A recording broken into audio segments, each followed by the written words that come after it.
Assalamualaikum warahmatullahi wabarakatuh. Hari ini kita akan membahas mengenai lingkungan dan riset pemasaran.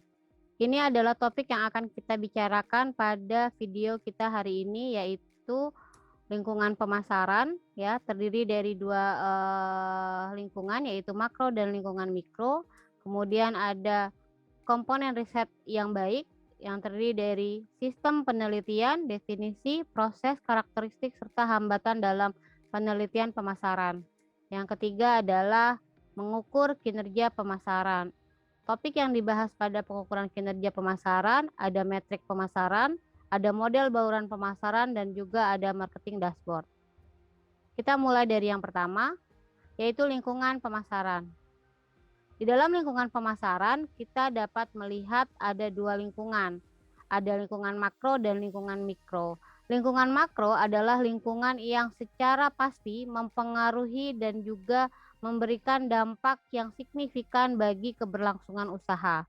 Adapun lingkungan makro terdiri dari kekuatan demografik, kekuatan ekonomi, kekuatan sumber daya alam, ya, lalu ada teknologi, kemudian ada kondisi politik, dan juga ada budaya. Nah, keenam kekuatan ini akan memberikan dampak cukup besar bagi kebijakan dan juga ketentuan yang akan diterapkan oleh perusahaan.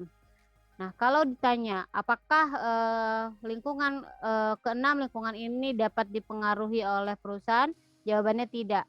Jika terjadi perubahan, maka perusahaan harus bisa beradaptasi, bisa melakukan atau menentukan langkah-langkah agar lingkungan makro atau faktor-faktor yang terdapat pada lingkungan makro itu menjadi sebuah peluang dan juga kesempatan bagi perusahaan.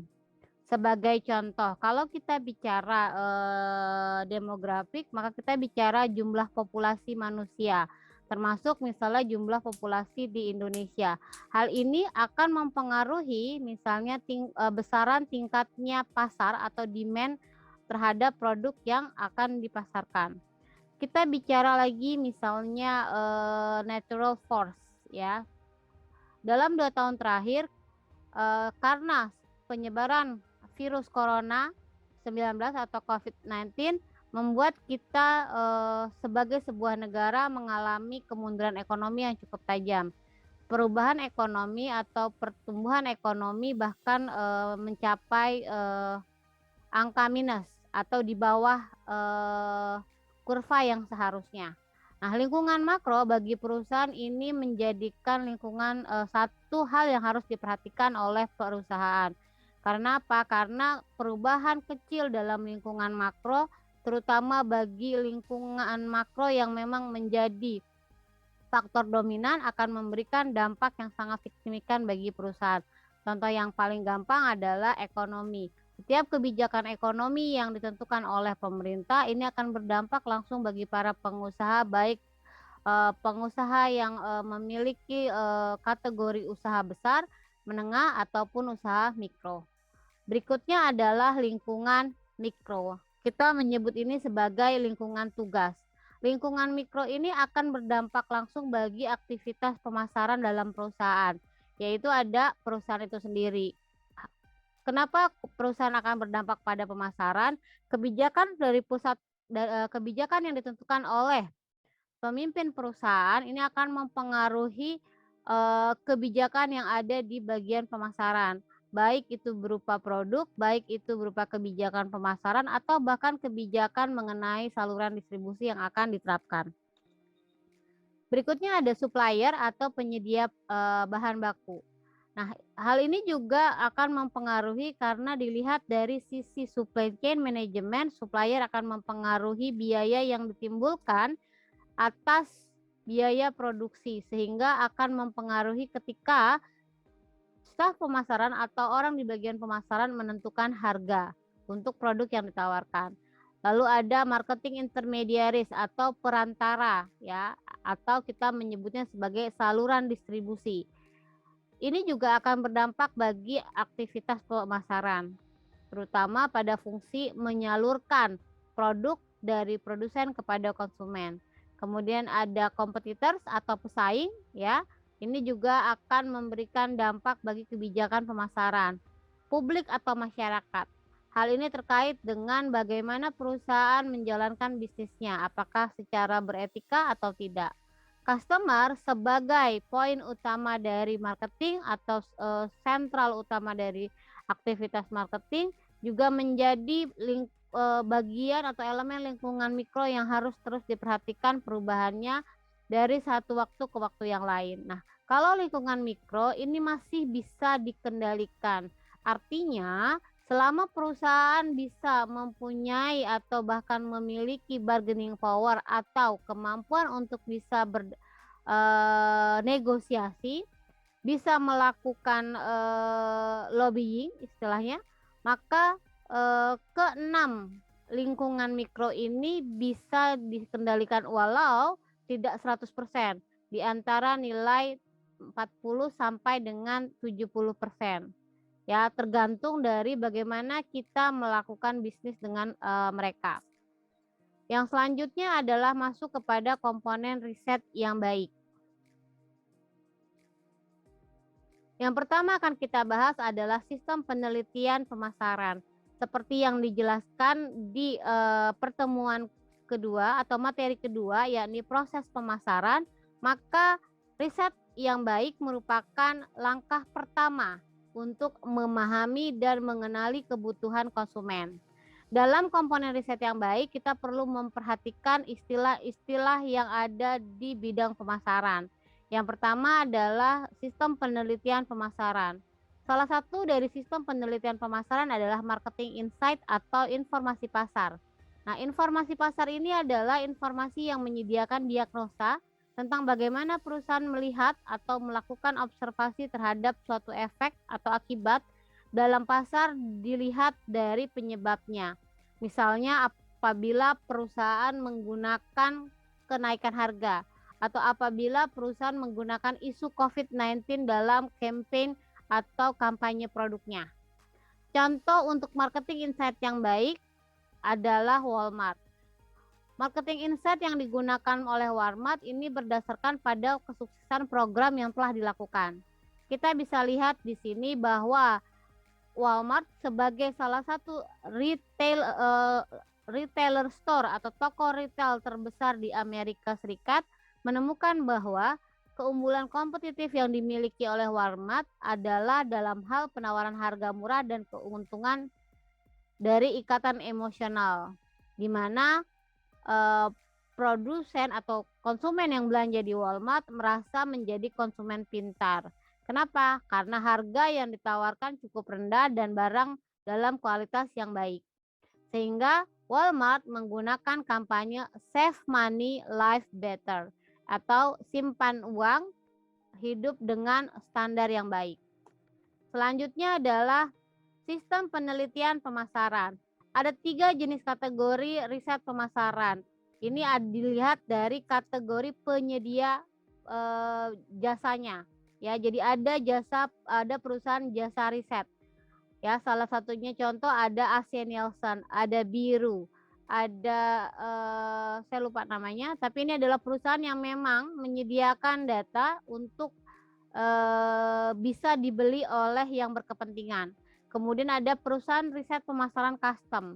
Perusahaan ini bergerak di bidang riset pemasaran, namun penggunaan atau bahkan tekniknya ini disesuaikan dengan produk atau informasi apa yang diinginkan oleh konsumennya. Lalu ada perusahaan riset pemasaran dengan lini khusus. Perusahaan riset pemasaran dengan lini khusus maksudnya adalah perusahaan itu memang menyediakan bagian riset khusus, di mana riset ini berfungsi untuk menjadi marketing insight-nya ya, atau laporan ya hasil penelitian pasarnya, namun dia tidak keluar dari perusahaan. Lalu ada penelitian pemasaran. Nah, penelitian pemasaran ini banyak juga yang diabaikan oleh perusahaan, baik kecil maupun besar. Namun tidak jarang juga perusahaan besar memang melakukan penelitian pemasaran secara berkala. Nah, di sini penelitian pemasaran bisa dilakukan dengan bekerja sama dengan akademisi seperti profesor, dosen, mahasiswa, sehingga permasalahan yang dihadapi bisa diketahui berdasarkan hasil penelitian. Nah, umumnya kalau bagian pertama ini contohnya adalah skripsi ataupun tesis atau bahkan disertasi. Yang kedua adalah penelitian menggunakan internet. Artinya kita bisa menggunakan semua informasi yang ada di internet untuk bisa melakukan penelitian. Jadi kalau penelitian ini menggunakan ibaratnya dengan kata lain menggunakan sumber data sekunder, jadi sudah ada dan sudah siap digunakan. Lalu ketiga, salah satu penelitian pemasaran yang bisa dilakukan adalah dengan mengunjungi kompetitor. Maksudnya adalah kita belajar dari kompetitor, kita tahu dan bisa bertanya dengan kompetitor bagaimana mereka menyiapkan atau bahkan menyediakan produk unggulannya. Lalu ada bekerja sama dengan ahli. Ahli di sini artinya apa? Artinya orang yang memang menyediakan ya kan layanan ya sebagai peneliti di bidang peneliti pemasaran. Nah, umumnya ini bergabung di perusahaan-perusahaan riset perusahaan-perusahaan jasa riset. Yang berikutnya adalah kalau tadi kita bicara fungsi dari riset atau peran penting dari marketing insight, maka kita akan mendefinisikan penelitian pemasaran. Kotler dan Keller di edisi 2013 menjelaskan bahwa penelitian pemasaran adalah rancangan sistematis pengumpulan, analisis, dan pelaporan data atas temuan terkait dengan situasi pemasaran yang spesifik dihadapi perusahaan. Contohnya, kalau kita ingin mengetahui tingkat kepuasan konsumen dari sebuah perusahaan, memang kita bisa menyiapkan misalnya sebuah aplikasi yang bisa menjawab puas, tidak puas, ya kan, ragu-ragu atau tidak suka. Nah, namun penelitian pemasaran lebih bersifat ilmiah dan sistematis. Sehingga penelitian pemasaran ini biasanya digunakan untuk mencari akar masalah dan juga solusi dari masalah yang dihadapi. Contoh, sebuah perusahaan ingin mengetahui seberapa besar tingkat kepuasan konsumen terhadap produknya. Maka perusahaan bisa menggunakan penelitian pemasaran dengan topik pengukuran tingkat kepuasan konsumen pada produknya sendiri. Kemudian dia akan lakukan proses pengumpulan data, lalu analisa dan juga pelaporan. Yang berikutnya adalah proses dari penelitian pemasaran. Seperti dijelaskan bahwa setiap elemen yang ada dalam pemasaran itu adalah suatu aktivitas atau kegiatan. Dengan kata lain, setiap kegiatan atau setiap aktivitas ada proses yang mendasari. Untuk proses penelitian pemasaran, pertama adalah kita harus bisa mendefinisikan masalah dan penentuan tujuan. Alhasil, kita harus tahu sebenarnya apa yang sedang dicari tahu. Artinya kita tahu ada suatu masalah dan kita memerlukan jawaban yang bisa masuk kategori logik atau berlogika. Ya, proses penelitian pemasaran ini menjadi bagian awal dan penting untuk bisa memahami. Nah, lalu ada berapa? Ada 6 proses, mulai dari mendefinisikan sampai dengan membuat produk untuk dipasarkan. Selanjutnya adalah karakteristik dari riset yang baik. Pertama, memenuhi metode saintifik. Artinya memenuhi metode keilmuan. Di sini harus ada observasi yang hati-hati, ada formulasi hipotesis, juga ada prediksi dan pengujian hipotesis. Selain itu, karakteristik riset yang baik harus menunjukkan bahwa riset yang dibuat atau laporan yang dibuat itu memiliki kreativitas. Contoh, misalkan ada penelitian menggunakan pendekatan kuantitatif, maka yang hanya boleh adalah angka-angka. Foto-foto tidak diperkenankan. Itu salah. Ya, walaupun sebuah riset dalam bentuk pendekatan kuantitatif, maka untuk bisa menyampaikan, untuk bisa memperlihatkan kreativitas riset, maka umumnya riset-riset seperti riset kuantitatif itu menggunakan pendeskripsian yang benar, penginterpretasian hasil yang sesuai, sehingga metode yang digunakan juga bisa beragam. Contoh, kalau untuk statistik ada SPSS, ada eFuse, di mana teknik analisis datanya bisa menggunakan regresi linear sederhana, regresi linear berganda, atau bahkan koefisien korelasi dan koefisien determinasi. Lalu ada keterkaitan antar model dan data. Ini biasanya digunakan untuk data-data atau sistem-sistem yang sudah diperoleh untuk dirapikan, kemudian diklasifikasikan berdasarkan model yang dibuat. Lalu karakteristik riset yang baik biasanya menonjolkan nilai dan biaya riset. Artinya untuk sebuah layanan riset, maka biaya untuk aktivitas riset pun bisa dikeluarkan. Mengenai tinggi rendahnya nilai dan biaya riset itu tergantung dari berapa lama atau berapa banyak uang dan juga waktu yang harus dikeluarkan dalam melakukan riset terhadap sebuah produk. Berikutnya ada sifat skeptis yang sehat. Kita bisa tahu bahwa sikap keingintahuan orang itu ada yang berdampak negatif dan juga ada yang berdampak positif. Kalau berdampak positif umumnya mereka akan mulai membaca lingkungan, ya kan, membaca kondisi dan juga berita-berita terkait aktivitas bisnis mereka. Lalu ada etika pemasaran. Di sini artinya adalah pemasaran sebagai sebuah objek, sebagai sebuah aktivitas pasti didasari oleh aturan-aturan atau bahkan panduan-panduan yang selama ini beredar di masyarakat. Untuk etika pemasaran sendiri ini diatur hanya dalam beberapa poin undang-undang oleh pemerintah Indonesia atau bahkan untuk bisa dikatakan sebuah perusahaan beretika atau tidak dalam aktivitas pemasarannya, maka yang akan dilihat adalah reputasi dari si perusahaan. Berikutnya adalah pengukuran kinerja pemasaran. Untuk pengukuran kinerja pemasaran ini biasanya dilakukan setelah proses pengimplementasian strategi pemasaran. Adapun metrik pemasaran merupakan alat ukur untuk membantu perusahaan mengukur, membandingkan, menginterpretasikan kinerja pemasaran perusahaan.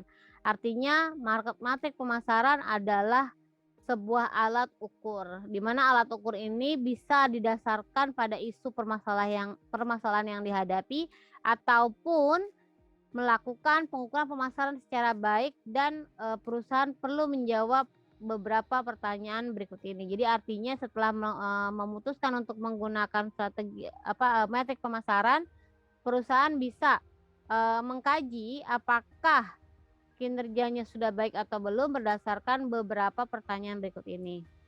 Ini adalah pertanyaan-pertanyaan yang bisa dijawab oleh tim pemasaran ya untuk mengkaji atau mengukur kinerja pemasaran.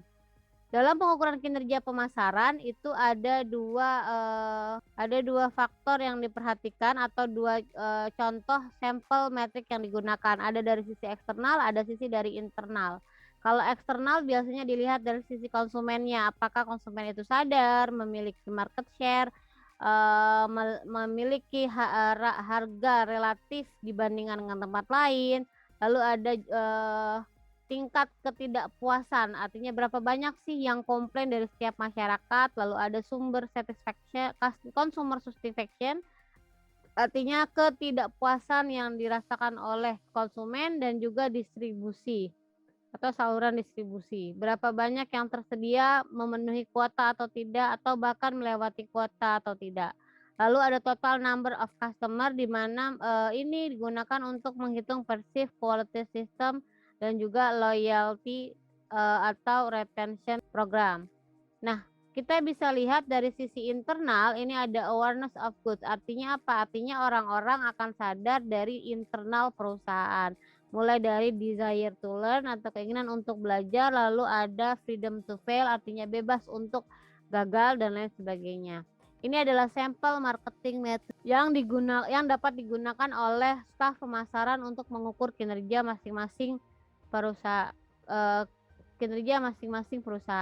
Yang berikutnya adalah pengukuran kinerja pemasaran menggunakan model bauran pemasaran. Artinya perusahaan akan meminta pertanggungjawaban atau akan melihat biaya yang dikeluarkan oleh setiap elemen strategi elemen bauran pemasaran atau marketing mix modeling, di mana bauran ini digunakan untuk menganalisis data dari berbagai sumber yang diketahui secara spesifik, ya, baik dari sisi pemasaran maupun dari keuntungan yang didapat.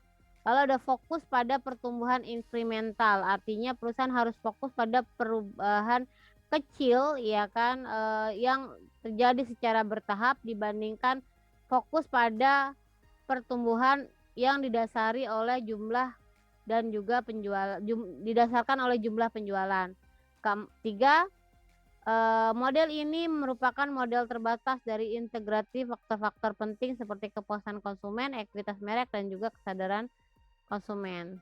Terakhir, hal ini dianggap gagal apabila dimasukkan dalam salah satu indikator yang berkaitan erat dengan pesaing atau tenaga penjual. Ini adalah bagian ketiga, pengukuran kinerja pemasaran. Kenapa kinerja pemasaran perlu dibuat?